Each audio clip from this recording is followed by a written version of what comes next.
Hey Flag fans, I'm Gray, and welcome back to Flag Facts. Today's show is all about the flag of America's Bay State, Massachusetts.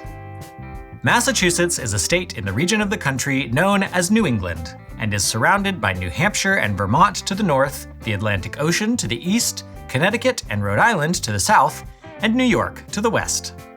By size, Massachusetts is the 44th largest state, and with a population of around 7 million people, it comes in as the 16th most populated. While Massachusetts was one of America's 13 original colonies, and the 6th to ratify the US Constitution in 1788, it did not adopt an official state flag until 1908.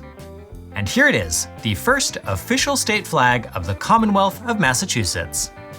On one side, the design simply features the state coat of arms set upon a field of white, while the reverse features a pine tree in the middle of a blue shield. This version of the flag was used until 1971, when the reverse side of the flag was removed, giving us the design we know today. The pine tree itself is a symbol that has long been associated with New England, and in this case is a reference to the Massachusetts State Navy from the American Revolution. In 1776, the Massachusetts Council adopted a flag for the State Navy that featured a pine tree on a white background and the motto, "An Appeal to Heaven." The flag is identical to a flag from 1775 that was used by the Continental Navy, which you can learn all about in our other video here.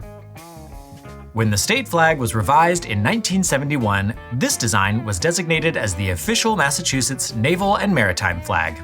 Fun fact, Massachusetts is one of only 2 states, with the other being Maine, to fly an official marine flag. So that explains the pine tree, but what about the coat of arms? Well, the coat of arms comes from the Massachusetts State Seal, which was adopted in 1780. The version we know today was standardized in 1898 and was illustrated by Edmund Garrett. The design consists of a Native American man standing in a blue shield. In his hands, the man holds a longbow and a single arrow, pointed down, signifying peace. In the upper left corner is a white 5-pointed star, and above the shield is a disembodied arm holding a sword. Finally, surrounding the shield is a ribbon that features the state motto, Ense Petit Placidum sub libertate quietem, which translates to, "By the sword we seek peace, but peace only under liberty." In more recent years, the coat of arms has faced increased scrutiny for its representation of the Native American, coupled with the threatening implications of the sword above his head. And when you take a look back at the history, it's not hard to see why.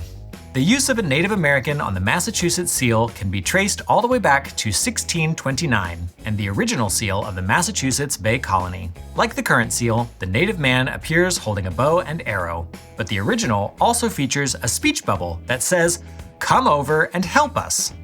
Yikes. Luckily, the speech bubble disappeared from later versions of the seal, but that's not to say the current version is much better. Though the illustrator Edmund Garrett went to great lengths to provide a more accurate rendition of the seal, he did so with about as much cultural awareness as you'd expect from a white man in the 19th century. How do I know that?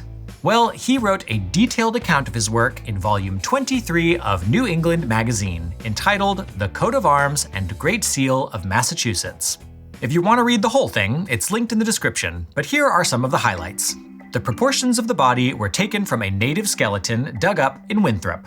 The face was modeled after a photograph of a Chippewa chief from Montana, which Garrett describes as a fine specimen of an Indian. The sword above the shield was based on the broadsword of Miles Standish, a military leader from the Plymouth colony, who was known for his brutality and preemptive attacks on native people. Over the years, there have been a number of calls to redesign the state seal, and a bill to create a special commission to do just that even passed in 2021. However, the commission's time expired before the task was complete. So for now, it seems that the current design will continue to be used. And there you go. That's everything you need to know about the Massachusetts state flag. So what'd you think? Is it a good design? Is it indeed time for a revision? Let us know in the comments below. And while you're down there, be sure to like and subscribe for more flag-related content just like this. If you're in the market for a Massachusetts flag or any other flag, head on over to FlagandBanner.com for all your flag flying needs. And as always, thank you for watching. We'll catch you next time on Flag Facts.